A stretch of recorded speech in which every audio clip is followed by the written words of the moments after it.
गुरुवार व्रत कथा अध्याय 3 कन्या का विवाह हुआ।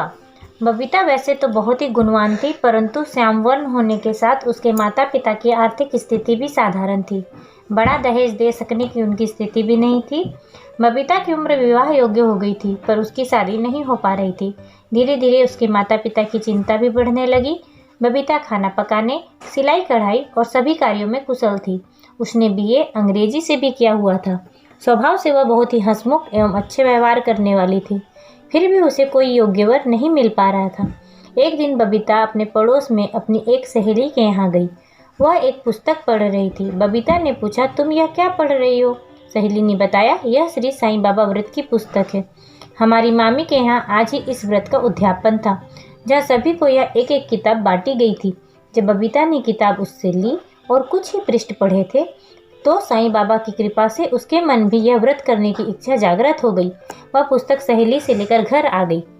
आगामी गुरुवार को वह सुबह 11 गुरुवार व्रत करने की मनौती मांगकर बबीता ने साईं बाबा व्रत करने का संकल्प लिया। विधि पूर्वक व्रत शुरू करते ही आश्चर्य हुआ। उसी रात उसके मामा जी एक अच्छे घर के पढ़े लिखे सुसंस्कार इंजीनियर लड़के का रिश्ता लेकर आए।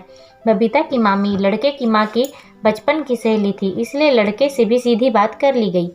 बबीता की योग्यता और स्वभाव के बारे में सुनकर लड़का बहुत ही उत्साहित हुआ।